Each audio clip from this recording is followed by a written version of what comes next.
அபிராமி அந்தாதி தை அமாவாசை அற்புதம். திருக்கடவூரில் அந்தணர் மரபில் தோன்றியவர் அபிராமி பட்டர். இவர் அன்னை அபிராமி மீது மிகுந்த பக்தி கொண்டு எந்நேரமும் அன்னையை தியானித்து வந்தார். ஆனால் ஊராரில் பலர் இவர் ஒரு பித்தர் என்று நினைத்து ஏளனம் செய்வர்.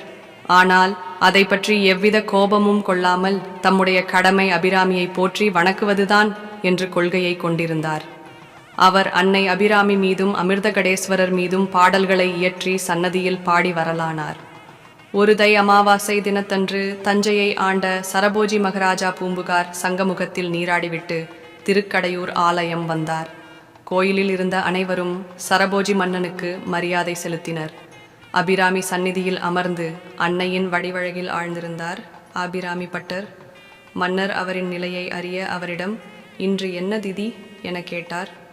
உலக சிந்தனை சிறிதும் இல்லாத அபிராமி பட்டர் தன் மனதில் அபிராமியின் முழுமதி திருமுகம் தெரிய பௌர்ணமி என்று பதிலளித்தார்.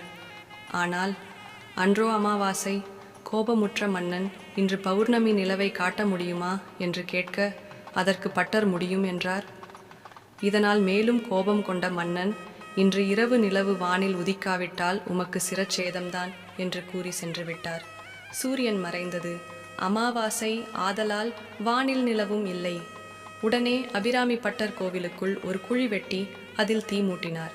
அதன் மேல் ஒரு விட்டத்தில் இருந்து 100 ஆரம் கொண்ட ஓர் உரியை கட்டி தொங்கவிட்டு அதன் மேல் ஏறி நின்று அபிராமி அன்னையை வேண்டி துதித்தார். இன்று நிலவு வானில் வராவிடில் உயிர் துறப்பேன் என்று சபதம் செய்தார். பின்பு உதிக்கின்ற செங்கதிர் எனத் தொடங்கும் அபிராமி அந்தாதி பாடத் தொடங்கினார். ஒவ்வொரு பாடல் முடியும் போதும் உரியின் ஒவ்வொரு கயிற்றை அறுத்து கொண்டே வந்தார். அப்போது 79வது பாடலாக விழிக்கே அருளுண்டு எனத் தொடங்கும் பாடலை பாடி முடித்தார். உடனே அபிராமி பட்டருக்கு காட்சி கொடுத்த அன்னை அபிராமி தனது தாடங்கம் தோடு ஒன்றை கழற்றி வானில் வீச அது பல கோடி நிலவின் ஒளியை வெளிச்சமிட்டது. அமாவாசை அன்று வானில் நிலவு வந்தது. அபிராமி அந்தாதியை நிறைவு செய்தார். மன்னரும் மக்களும் பட்டரை பணிந்தனர். பட்டருக்கு மன்னன் நிலபுலன்கள் பல அளித்தான். அதற்கான உரிமை செப்பு பட்டயம் பட்டர் சந்ததியினரிடம் இன்றும் இருக்கிறது. ஒவ்வொரு தை அமாவாசை அன்று திருக்கடையூரில் அபிராமி பட்டர் விழா நடக்கும். அன்றைய தினம் அபிராமி தன் தோட்டினை ஆகாயத்தில் வீசி பௌர்ணமி உண்டாக்கிய நிகழ்ச்சியை பெருவிழாவாக நடத்துகிறார்கள். அபிராமி அந்தாதி 100 பாடல்களுக்கும் ஒவ்வொரு பலன் சொல்லப்பட்டுள்ளது. அதன் விபரம்: 1வது ஞானமும் நல்வித்தையும் பெறுவார்கள். 2வது பிரிந்தவர் ஒன்று சேருவார்கள். 3வது குடும்பக் கவலையிலிருந்து விடுபடுவார்கள். 4வது உயர் பதவிகளை அடையலாம். 5வது மனக்கவலை தீரும். 6ஆம் மந்திர சித்தி பெறலாம். 7ஆம் மலை என வருந்துன்பம் பனி என நீங்கும். 8வது பற்றுகள் நீங்கி பக்தி பெருகும். 9வது அனைத்தும் கிடைக்கும். 10ஆம் மோட்ச சாதனம் பெறலாம். 11ஆம் இல்வாழ்க்கையில் இன்பம் பெறுவார்கள். 12வது தியானத்தில் நிலை பெறுவார்கள். 13வது வைராக்கிய நிலை அடைவார்கள். 14வது தலைமை பெறுவார்கள். 15வது பெருஞ்செல்வமும் பேரின்பமும் பெறுவார்கள். 16ஆம் முக்காலமும் உணரும் திறன் உண்டாகும். 17வது கன்னிகைக்கு நல்ல வரன் அமையலாம். 18வது மரண பயம் நீங்கும். 19வது பேரின்ப நிலையை அடையலாம். 20வது வீடு வாசல் முதலிய செல்வங்கள் உண்டாகும். 21ஆம் அம்பிகையை வழிபடாமல் இருந்த பாவம் நீங்கும். 22வது இனிப்பிறவா நெறியடையலாம். 23ஆம் எப்போதும் மகிழ்ச்சியாயிருக்கும். 24வது நோய்கள் விலகும். 25வது நினைத்த காரியம் நிறைவேறும். 26வது செல்வாக்கும் சொல்வாக்கும் பெருகும். 27வது மனநோய் அகலும். 28வது இம்மை மறுமை இன்பங்கள் அடையலாம். 29வது எல்லா சித்திகளும் அடையலாம். 30வது விபத்து ஏற்படாமல் இருக்கும். 31ஆம் மறுமையில் இன்பம் உண்டாகும். 32வது துர்மரணம் வராமல் இருக்கும். 33வது இறக்கும் நிலையிலும் அம்பிகை நினைவோடு இருக்கும். 34வது சிறந்த நன்செய் நிலங்கள் கிடைக்கும். 35வது திருமணம் நிறைவேறும். 36வது பழைய வினைகள் வலிமை அழியும். 37வது நவமணிகளை பெறுவார்கள்.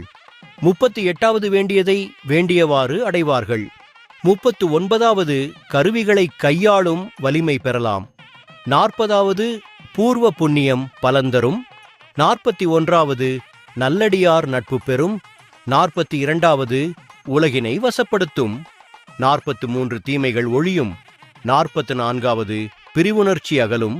45வது உலகோர் பழியிலிருந்து விடுபடுவார்கள். 46வது நல்நடத்தையோடு வாழ்வார்கள். 47வது யோக நிலை அடைவார்கள். 48வது உடல்பற்று நீங்கும். 49வது மரணத் துன்பம் இல்லாதிருக்கும். 50வது அம்பிகையை நேரில் காண முடியும். 51வது மோகம் நீங்கும்.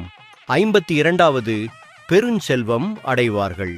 53வது பியாயுணர்வு நீங்கும். 54வது கடன் தீரும்.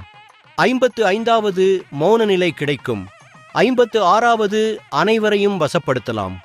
57வது வறுமை ஒழியும். 58வது மன அமைதி பெறலாம். 59வது பிள்ளைகள் நல்லவர்களாக வளர்வார்கள். 60வது மெய்யுணர்வு பெறலாம். 61வது மாயையை வெல்லலாம். 62வது எத்தகைய அச்சமும் வெல்லலாம். 63வது அறிவு தெளிவோடு இருக்கலாம். 64வது பக்தி பெருகும். 65வது ஆண்மகப் பேறு அடையலாம். 66வது கவிஞராகலாம். 67வது பகைவர்கள் அழிவார்கள். 68வது நில வீடு போன்ற செல்வங்கள் பெருகும். 69வது சகல சௌபாக்கியங்களும் அடைவார்கள். 70வது நுண்கலைகளில் வல்லமை பெறலாம். 71வது மனக்குறைகள் தீரும். 72வது பிறவி பிணி தீரும். 73வது குழந்தை பேறு உண்டாகும். 74வது தொழிலில் மேன்மை அடையலாம். 75வது விதியை வெல்வார்கள். 76வது தனக்கு உரிமையானதை பெறுவார்கள். 77வது பகையச்சம் நீங்கும். 78வது சகல செல்வங்களையும் அடைவார்கள். 79வது அபிராமி அருள் பெறுவார்கள். 80வது பெற்ற மகிழ்ச்சி நிலைக்கும். 81வது நன்னடத்தை உண்டாகும். 82வது மன ஒருமைப்பாடு அடையலாம். 83வது ஏவலர் பலர் உண்டாகும். 84வது சங்கடங்கள் தீரும். 85வது துன்பங்கள் நீங்கும். 86வது ஆயுத பயம் நீங்கும். 87வது செயற்கரிய செய்து புகழ் பெறுவார்கள். 88ஆம் எப்போதும் அம்பிகை அருள் பெறலாம். 89வது யோக சித்தி பெறலாம். 90வது கணவன் மனைவி கருத்து வேற்றுமை நீங்கும். 91வது அரசாங்கச் செயலில் வெற்றி பெறுவார்கள். 92வது மனப்பக்குவம் உண்டாகும். 93வது உள்ளத்தில் ஒளியுண்டாகும். 94வது மனநிலை தூய்மையாக இருக்கும். 95வது மன உறுதி பெறும். 96வது எங்கு பெருமை பெறலாம். 97வது புகழும் அறமும் வளரும். 98வது வஞ்சகர் செயல்களிலிருந்து பாதுகாப்பு பெறலாம். 99வது அருள் உணர்வு வளரும். 100வது அம்பிகையை மனத்தில் காண முடியும்.